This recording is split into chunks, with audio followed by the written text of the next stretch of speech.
Oi, minha gente! Mais uma vez, tamo junto, direto aqui da base do Projeto Tamar, na Praia do Forte. A TV Tamar tá no ar. Olha só que cenário lindo, essa inspiração aqui pra gente, cenário real, com esse marzão do litoral norte da Bahia.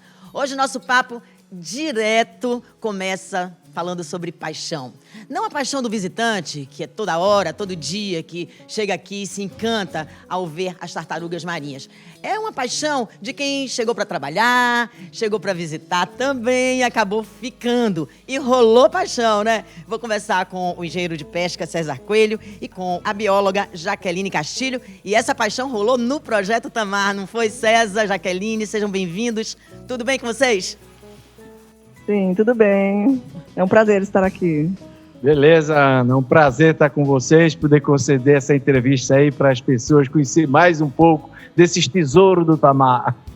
Pois é, eu quero saber um pouco como é que rolou essa paixão de vocês. Jaqueline chegou menininha, estagiária, encontrou aí o gatão. E como é que foi, né, que rolou essa paixão? Não sei, eu acho que a paixão pelas tartarugas começou primeiro, viu? Que eu fiz estágio em 90, né, 91, e a partir de 92, então, eu fiquei de forma fixa, trabalhando nas bases de pesquisa, né, sempre em Sergipe. Enquanto eu fui estagiária, né, em 90, 91, eu tive a oportunidade de conhecer outras duas bases, né, e acabei gostando muito, me identificando, fiquei encantada com o trabalho de campo. Eu tinha feito um estágio na universidade, num laboratório. Então, quando eu cheguei no Tamar, eu achei muito interessante a possibilidade, o contato com as tartarugas, primeiramente, né, que é o que mais cativa, e também a possibilidade de trabalho com as pessoas da comunidade, né, onde a gente é sempre muito bem recebido. E, claro, a gente acaba ficando muito próximo de toda a equipe, acaba trabalhando e convivendo muito, porque a gente sempre fica em lugares pequenos, né, com poucos habitantes, e isso aproxima muito mais a gente. Comigo eu comecei em 1987. Em 86 eu fiz uma viagem de motocicleta, né, pelo litoral brasileiro e conheci todas as bases do Tamar. E uma delas que eu parei foi na Praia do Forte, conversei com o Neca e com o Gui, que estavam aí, era o período de temporada, e a gente combinou para no ano seguinte eu participar do trabalho sendo estagiário lá deles, lá na Praia do Forte. Passei 2 anos na Praia do Forte e em 89 eu ingressei aqui em Sergipe, na base de Pirambu. Eu trabalho, né, me radiquei aqui na cidade. E em 1990, Jaqueline veio estagiar, estagiou no ano de 90 e 91. Claro, uma ótima estagiária, uma pessoa muito dedicada, claro. É uma pessoa muito bonita, né, com certeza. E a gente se aproximou e essa aproximação resultou nesse casamento onde a gente tem uma família linda, duas tartaruguinhas, né, uma menina e um menino. E a gente, né, esses anos todos aqui lutando e vivendo essa vida tão encantadora junto com as tartarugas e fizemos nossa família. Pois é, então só para explicar para quem está assistindo a gente, Jaqueline e César trabalham, coordenam o Projeto Tamar, a base do Projeto Tamar em Sergipe. E é de lá que eles conversam com a gente.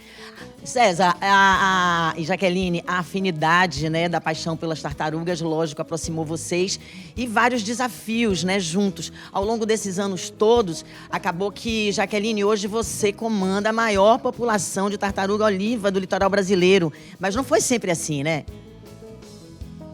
Não, isso foi uma grande surpresa realmente, porque nos anos iniciais, né, da fundação, aqui no estado de Sergipe, na Bahia também, né, vou considerar, porque são as duas áreas mais importantes de desova de olivas, nos primeiros 7 anos de trabalho, quase 600 ninhos apenas, né, entre Bahia e Sergipe. Sergipe hoje tem a maior densidade, né, e nos últimos 10 anos a gente registrou mais de 90 mil ninhos. Então, realmente é um avanço muito grande, é uma demonstração, um indicador muito forte de que a população está apresentando sinais de recuperação.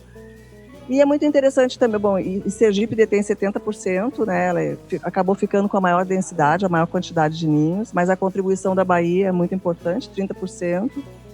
E o que eu acho que é interessante a gente imaginar nesses 10 anos, né, nesses últimos 10 anos, mais de 90 mil ninhos, o que representa mais de 9 milhões de ovos. e mais de 6 milhões de filhotes que foram incubados entre Bahia e Sergipe, né? É o nosso condomínio underground, é a nossa cidade subterrânea. E as tartarugas não são só importantes no ambiente marinho, claro, o ambiente costeiro, porque trazem muita matéria orgânica, os ovos que não eclodem, que não geram filhotes, acabam servindo de alimento para outros animais. E com isso, então, se completa o ciclo da vida. Alô, pessoal, aqui é Moraes Moreira. Estou aqui para dar uma notícia. Trata-se de uma doce invasão.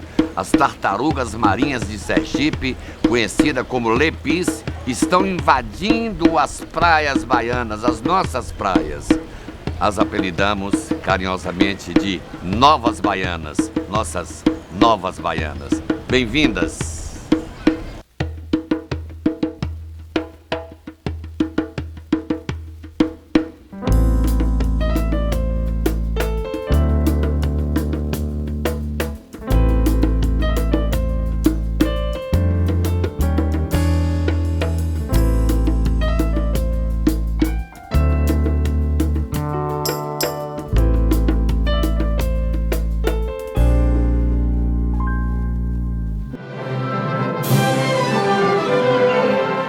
Esses números mega que vocês apresentam aí refletem o sucesso do trabalho, né, de vocês. César, a tartaruga oliva se alimenta de camarão e os pescadores disputam camarão aí com as tartarugas, né? Como é que é ajustar essa, entre aspas, essa briga? Exatamente. Isso é um trabalho que a gente desenvolve há muito tempo com as comunidades, né? Pirambu é uma cidade produtora de camarão. A economia gira em torno da produção do camarão e os pescadores não têm nenhum interesse de capturar a tartaruga. A tartaruga cai na rede de arrasto de camarão, a rede de arrasto ela é lançada ao mar e dura aproximadamente 5 horas de arrasto. Então, quando a tartaruga cai, né, interage, a tartaruga também está se alimentando de camarão, entra na rede e a tartaruga desmaia ou morre. Então, isso não interessa de forma nenhuma aos pescadores e a gente tem buscado formas e mecanismos, né, através dos defesos de pesca, através agora de instalação de equipamentos como o TED, para tentar minimizar esse impacto, que ele é muito grave para as tartarugas. Para você ter uma ideia, o Tamar, nas suas áreas de atuação, registra por ano aproximadamente 3.000 tartarugas mortas. Dessas 3.000, 1.000 são animais adultos em processo reprodutivo no estado de Sergipe. Então isso é um número altíssimo, é um prejuízo ambiental muito grande, né, para a espécie. É uma situação que a gente não sabe nem como ela está conseguindo ter essa reação. Então a gente, no estudo que nós fizemos, né, dos animais que chegam mortos na praia, a gente faz um estudo e desse estudo 97% registram que vem em decorrência da pesca. Muitas das vezes as pessoas falam do lixo, né? Então a gente quando olha o lixo, né, no mar, né, então o lixo, o plástico se transforma em rede e essas redes estão matando as tartarugas. E desses 97% que é provocado pelas redes, pela pesca, né, 90% reflete ao arrasto de camarão, a pesca do arrasto de camarão. Então a gente tem um problema gravíssimo, um problema muito sério para as tartarugas, que a gente ao longo dos anos tem trabalhado com as comunidades, tem conseguido alguns avanços, né? Às vezes é um avanço não que a gente espera, mas são avanços como o período de defesa, onde o pescador não pode pescar, é impedido da sua pesca. A gente tem isso melhora muito porque diminui essa interação e mais recentemente a gente tem trabalhado com as universidades para produzir esse petrecho, é um equipamento que se coloca na rede para poder a tartaruga escapar. Então, se ela entra na rede, ela através desse TED, tipo um assalpão, ela consegue sair e sobreviver. Então, a gente espera com isso, a gente vai minimizando, encontrando formas de haver uma convivência pacífica entre a pesca e a conservação das tartarugas marinhas. Pois é, gente, desde o início do Projeto Tamar, sempre o grande e o maior desafio desde o começo foi transformar o predador em protetor. Isso vocês têm feito. Jaqueline, você ia falar, eu acho que eu te interrompi. Não, eu só ia fazer uma complementação do que o César comentou, que é muito importante a gente mencionar que os animais que estão em reprodução, os animais adultos, eles não estão em busca de alimento, eles se aproximam da praia para reproduzir, né? Então eles já acumularam energia suficiente, já estão bem gordinhas para realizar uma migração longa, né? Então elas permaneceram um tempo suficiente nas áreas de alimentação, já se acumularam energia. Então quando elas chegam na área de reprodução, elas não se alimentam, elas não têm necessidade de se alimentar. Elas podem se alimentar de forma oportunista, mas elas não estão suscetíveis aos resíduos, aos lixos, por exemplo, né? É porque muitas pessoas às vezes confundem que a maior ameaça às tartarugas seja realmente a ingestão de lixo, de resíduo. Mas não é, isso depende muito da espécie e da fase de vida em que ela se encontra, que tipo de etapa do ciclo de vida ela está cumprindo para ela ser mais suscetível ou não. Entendi. É outra coisa interessante, Ana, para explicar. As tartarugas oliva, ela é a menor tartaruga marinha, né, que desova no litoral brasileiro. Das 5 espécies, ela é a menor tartaruga, a menor espécie, com aproximadamente 60 quilos de peso, né? E mesmo ela pequenininha, uma tartaruga pequena, ela tem um trajeto impressionante. As tartarugas que desovam em Sergipe, grande parte dela fazem uma migração para a costa africana. Então elas vão contra a corrente. Então elas alcançam mais ou menos ali a região de Fernando de Noronha e atravessam para a costa da África, onde a costa da África tem muito mais alimento, é muito mais rica em alimento do que a costa brasileira. E elas fazem isso em um ano. Em um ano elas vão, né, se alimentam lá e voltam para a costa brasileira para fazer sua desova. Isso que a Jaque acabou de dizer, elas trazem, né, depois que elas se alimentam, elas trazem esse alimento através de ovos, né, para os animais que estão na praia do Brasil esperando exatamente ser alimentados pelas tartarugas. Então isso é um processo muito grande quando a gente avalia quantos animais e quantas coisas estão envolvidas no processo reprodutivo e de alimentação de uma tartaruga. Entendi.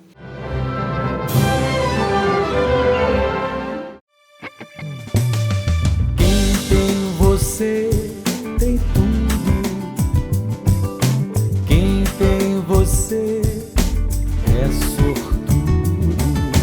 Quem tem você sabe também que sem você não seríamos ninguém. Quem tem você vai realizar todos os sonhos das tartarugas do mar. Sem você não vai dar. Precisamos do calor humano para salvar as tartarugas do mar. Sem você precisamos do calor humano para salvar as tartarugas do mar.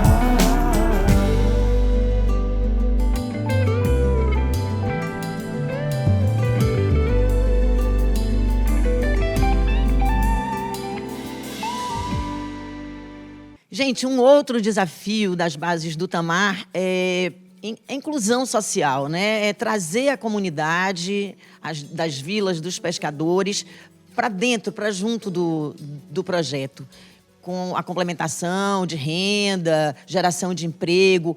Como é que está o trabalho de vocês nesse sentido aí em Sergipe? Vamos dividir em 2 blocos. Eu respondo o primeiro bloco e Jaque responde o segundo bloco. Quando eu cheguei aqui no Tamar, né, o Tamar chegou aqui, os ovos das tartarugas em Pirambu eram praticamente todos consumidos. A comunidade tinha uma tradição de fazer piqueniques, passeios na praia. Então se juntava um trator com a carroça e levava muitas famílias, né, onde se acampavam na praia, né, passavam a noite na praia, faziam uma fogueira, né, levavam panelas, comida, rede para pescar e esperar as tartarugas sair. Quando as tartarugas saíam, eles recolhiam aqueles ovos para comer. Além disso, os pescadores, que aqui já chamavam de tartarugueiro, saíam à noite para tartarugar, para vender, comercializar seus ovos. Então esse foi o primeiro grande desafio do Tamar. É um desafio que hoje a comunidade científica internacional, inclusive, reconhece e valoriza isso que o Tamar fez. Porque foi pegar esses tartarugueiros que tiravam os ovos para comercializar, para proteger essas desovas. Então esses foram os primeiros funcionários do Tamar, foram os pescadores que tiravam a desova para comer. Né? Então a gente contratou essas pessoas para que pudessem deixar esses ovos em cercado de incubação. É interessante que quando eu cheguei em Pirambu, uma coisa que me assustou muito foi a construção desse cercado de incubação. Esse cercado de incubação são mais ou menos uma área de 10 metros por 10 metros, né, na beira da praia, onde a gente vai botando os ninhos de tartaruga ali. Esse espaço era cercado com mais ou menos 3 metros de altura, cheio de arame farpado. Parecia uma coisa de campo de concentração, uma coisa horrível. Era justamente para ninguém invadir, ninguém entrar, porque tinham medo que todo mundo consumisse esses ovos, que entrasse dentro do cercado. E esse foi um trabalho que a gente iniciou fazendo com a comunidade, que não tinha lógica. A gente já estava protegendo as desovas na praia de ter aquele espaço. Então a gente mudou isso completamente, né, para áreas sem arame farpado, de cercas baixas, né, só para delimitar o espaço. Então esse foi o grande passo que o Tamar deu na conservação das tartarugas. Mas isso só não bastava. A gente precisava de tomar outras ações envolvendo as crianças e envolvendo as mulheres e as avós, porque os pescadores muitas vezes vão para o mar, vão pescar, e as crianças ficam com as mulheres e com suas avós, com as mães, né, com as avós. E aí a gente sentiu a necessidade de envolver outro segmento da sociedade, e isso eu deixo a Jaqueline explicar. A parte interessante, talvez, não existe dificuldade com essa aproximação. Eu acho que as pessoas sempre foram receptivas, sempre quiseram ajudar e colaborar. A gente tem várias histórias de pessoas que caminharam quilômetros para entregar um filhote de tartaruga ou para avisar sobre uma desova. Então sempre existiu a participação. E as pessoas da fundação, né, do quadro da fundação, que trabalhavam, os pesquisadores, a gente só pensava a mensagem sobre a importância da conservação da tartaruga, da proteção. Só que depois houve uma preocupação em melhorar também, contribuir para a qualidade de vida das pessoas, associar tanto a atividade lúdica, recreativa, informativa, também com uma atividade que pudesse colaborar com o orçamento da família, uma atividade que tivesse algum ganho para a família. Então, com isso, além da educação ambiental, associou essa oportunidade de emprego, oportunidade também de criação de produtos de artesanato. Então, hoje a gente tem grupos de bordadeira, a gente tem o grupo da capoeira, tem a confecção propriamente, que o César já comentou, que isso tudo tem vínculo, né? As pessoas têm um vínculo muito forte, seja empregatício, como a confecção, ou seja, vínculo de produção, né? Que as pessoas expõem os produtos e escoam a produção nas lojas do Tamar. Então, isso fortaleceu ainda mais, né, a mensagem conservacionista, as pessoas se aproximaram ainda mais e percebem ainda mais a importância da proteção das tartarugas e, certamente, elas sentem muito mais a importância da tartaruga viva. Então, a gente acredita que muitas bases do Tamar, mesmo que alguma coisa ocorra, as pessoas continuam com um comportamento de preservação e de cuidado com as tartarugas. Como a gente está observando nesse momento, né? Existe um afastamento muito grande em função do Covid, mas as pessoas continuam avisando, informando, relatando, mandando fotos e mensagens sobre tartarugas encontradas na praia. Isso é muito importante, sinal que a gente realmente conseguiu sensibilizar e as pessoas também mudar o comportamento em relação às tartarugas. Então, isso é muito gratificante saber que essa semente ou que essa mensagem vai se multiplicar através das gerações. Outra experiência interessante que nós tivemos no início muito mais, né, que as desovas eram transferidas ao cercado de incubação. Depois de um certo tempo, a gente manteve o cercado com uma aparência um pouco mais amigável, né, não tanto de proteção contra as pessoas, mas de proteção animal. E a partir, pelo menos aqui em Sergipe, a partir de 93, mais ou menos, a gente começou a deixar uma grande amostra de ninhos na praia, ao natural, né? Só que nos trechos de praia que os usuários de praia usavam, os veranistas, né, as pessoas da comunidade, a gente costumava continuar. A gente tirava os ninhos e mantinha no cercado. Só que depois a gente mudou de ideia. A gente achou mais interessante manter os ninhos, mesmo que seja um lugar de uso, de praia, né? Que as pessoas fiquem tomando sol ou fiquem veranista mesmo, perto de bares. A gente manteve, então, os ninhos com uma sinalização para justamente chamar a atenção e as pessoas terem uma prova visual do aumento do número de ninhos, né? Então, no passado, onde uma praia que a gente registrava cerca de 200 ninhos, hoje a gente registra mais de 4.000. Então, o apelo visual é muito forte, né? A praia fica cheia de estacas, uma marcação simplesmente de localização, não é uma marcação de proteção, né? As pessoas podem chegar bem perto dos ninhos e, com isso, elas também conseguem se sensibilizar muito mais à importância daquela região como área de reprodução das tartarugas. Bom, Ana, é importante a gente ressaltar que o Tamar teve outra grande estratégia quando começou a funcionar suas lojas. A gente, em decorrência de nem todos os lugares onde o Tamar está tem um fluxo turístico grande, né, não sei, cidades turísticas, a gente precisava gerar alternativas, né, não só de profissionalização, né, de oportunização de emprego, de geração de renda, e a gente tinha que fazer com que essas comunidades pudessem também estar inseridas nas atividades que o Tamar realiza. Então, a gente criou 2 confecções, uma no Espírito Santo, em Regência, e outra em Pirambu, no estado de Sergipe. Essas 2 confecções são importantíssimas para esses lugares. Para você ter uma ideia, em Regência, no Espírito Santo, 3% da população está empregada nessas confecções. E em Pirambu, a população urbana do município, 1% está empregado nessas confecções. Essas confecções iniciaram no início da década de 90, né? Então tem uma longa história já. E são elas que abastecem todas as 11 lojas do Tamar, inclusive a loja virtual hoje, né? Com essa Covid, a gente está com a nossa loja virtual. Então, essas confecções são as fornecedoras dos produtos, né? Camisetas, vestidos, né? Esse material é todo produzido nessas confecções.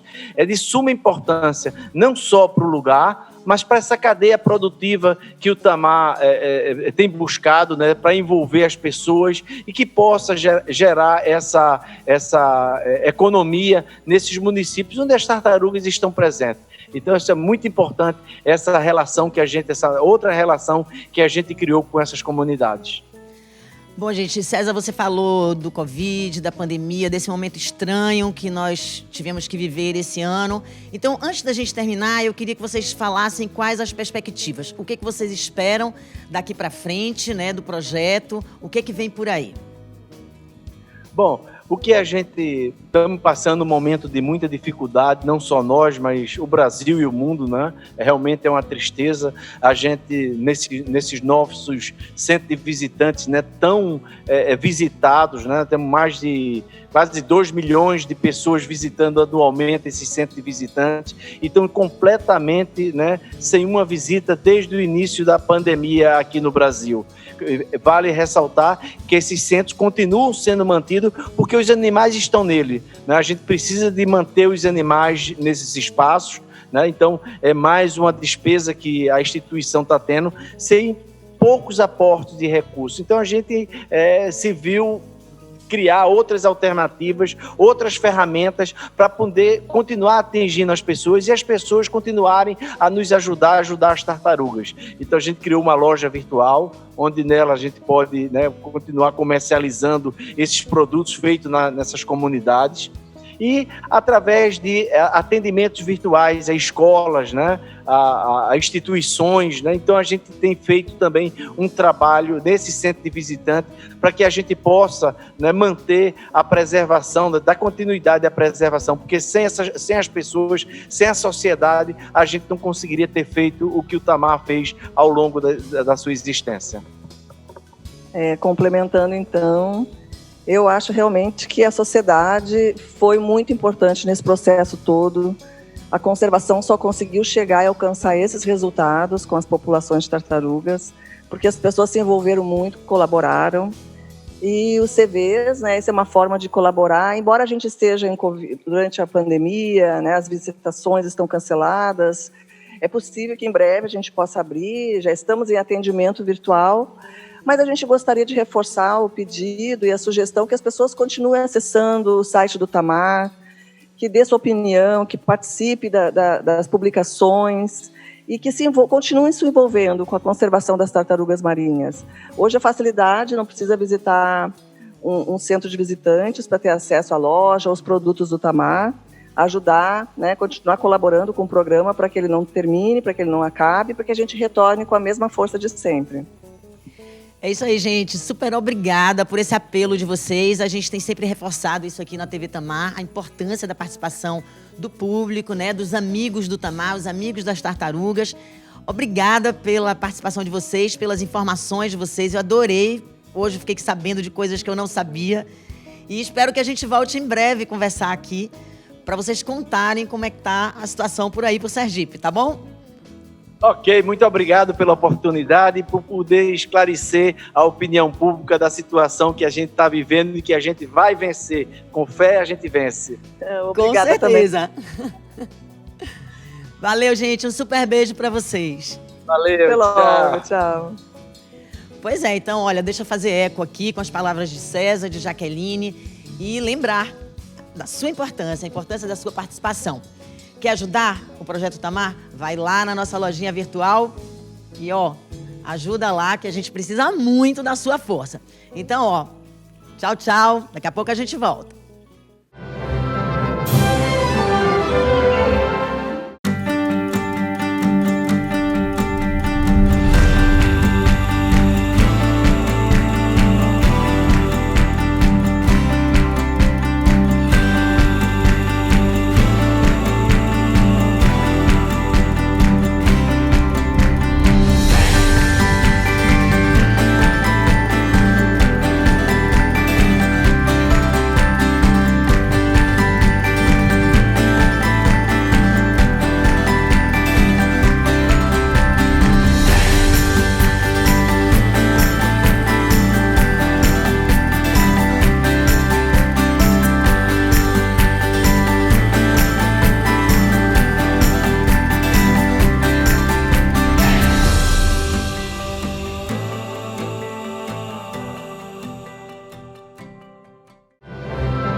Oi, pessoal! Sejam todos muito bem-vindos mais uma vez aqui à nossa casa, ao nosso estúdio da TV Tamar, na Praia do Forte.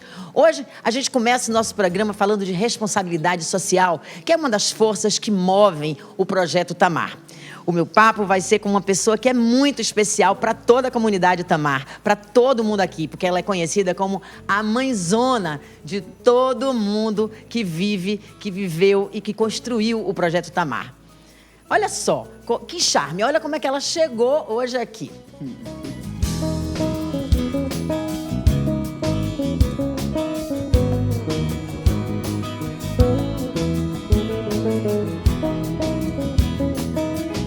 Imagina você, 40 anos atrás, quando um grupo de jovens chegava à Praia do Forte para construir um sonho, para transformar um sonho em realidade. Eram biólogos, oceanógrafos. A Praia do Forte era uma vila de pescadores. Não tinha nenhuma pousada sequer. Tinha uma casa com um quarto que abrigou pelo menos um casal importante que fundou aqui essa galera. E a dona dessa casa, essa mãezona, a dona Edisa, está aqui até hoje. E você vai conhecer essa história, que é super emocionante, super legal aqui com a gente hoje, né, dona Edisa? Tudo bem com a senhora? Quantos anos? 88 anos. Olha só, e viu a energia com que ela chegou hoje aqui, hein? De onde vem toda essa força, dona Edisa? É da vida aqui na Praia do Forte? É da vida, da liberdade que nós temos aqui, é o sossego, tudo concorre para que essa vida eu tenha chegado a esse ponto. A senhora tá uma menina, né? Oh, que menina! Me conta, dona Edisa, como é que foi? 40 anos atrás, Gui, Era mais ou menos Neca. 18 horas, foi uma noite que nós estávamos rezando Santo Antônio. Quando me chegou um casal bem jovem. Eu lembro até qual era o lanche da reza, mas que eles não comeram, era sarapatel. Sarapatel? Mas eles não comeram. Às 18 horas, um lanchinho bem baiano. Eles vieram e ficaram lá num quartinho na frente da casa. No outro dia foi que eu soube o que era que eles tinham ouvido fazer aqui. Mas eu fiquei triste, porque eu não acreditava. Não? Não, de maneira nenhuma. Mas mesmo assim, todo mundo aqui conta que a senhora abraçou Abracei, esse casal. mas eu achava difícil, porque eu conhecia a vida da terra. Todo mundo se alimentava de tartaruga, todo mundo comia ovo de uma tartaruga. Eu disse, minha filha, vai ser difícil. O que a senhora achava mais difícil? Era convencer? Conscientizar o povo. Mas eles conseguiram. Mas a senhora me contou que Neca disse para a senhora, naquela época, que tudo isso ia dar Dá certo. certo. Quando deu, eu disse a ela que ela era mãe de santo, viu? Que ela tinha uma bola de cristal. É, isso. A senhora não botou fé de jeito nenhum? Não, no início não. Eu conhecia tudo aqui como era. Pois é, mas além de receber esse casal que a gente está falando aqui, que é Neca e Gui Marcovaldi, que são os fundadores, um dos fundadores, né, do Projeto Tamar, Dona Edisa tem uma participação super importante. Ela tinha um sonho naquela época, que era montar uma creche aqui na Praia do Forte, que nem sequer uma escola tinha. E aconteceu. As crianças Como foi? daqui iam para a escola com 7 anos. E eu queria uma pré-escola. E aconteceu. E meu Porto Seguro, eu morro dizendo, se eu não tivesse o projeto, eu não teria conseguido, de maneira nenhuma. Como foi que o projeto ajudou a senhora nessa Ah, a fazer, tornar esse sonho Eu realidade? visitava aqui quase todo dia para pedir para ele ajudar a pagar as professoras. Eu vinha com minha secretária, está comigo há 20 e tantos anos. Todo fim de mês eu estava aqui. Tudo que eu fazia, uma festinha, todo ele me ajudava. Sempre, nunca me disse não. Também tem muito tempo que eu não procuro. Quantos professores 8 tem hoje? professores e 6 auxiliares de classe. Pois é, e o que pouca gente sabe E é que... 400 meninos. Poxa, e o que pouca gente sabe é que o salário desses professores é pago pela Fundação Projeto. Então, é uma força muito grande, né, Dona Edisa? E como? Eu poderia viver nunca. No início era pouco menino, ficava o dia todo. Eu tenho rapazes aqui tomando banho no banheiro, desse tamanho assim, ó, eu já mostrei a eles, a moça dando banho neles, que ficavam o dia todo. Agora não, agora tem muita gente, tem um turno só, para um turno para outro. Agora, as coisas foram tomando forma, né, Dona Edisa, foram crescendo, e os filhos do Projeto Tamar foram estudar também na Praia do Forte, junto com a galera da comunidade. Também. Quem foi aluno, hoje é pai de aluno. E era tudo uma grande família. Uma grande Tanto família. os biólogos, oceanógrafos, os filhos que nasceram aqui foram para sua Inclusive, creche. a filha dele estudou comigo. E já tem uma outra geração já de netos também chegando, né? Chegando. E como é que a senhora se sente diante dessa realização, né? Dessa estrada realizada, pode crer, realizada. Preocupada com o futuro, porque eu não sou eterna. toda? Já para quem a senhora vai delegar a sua responsabilidade.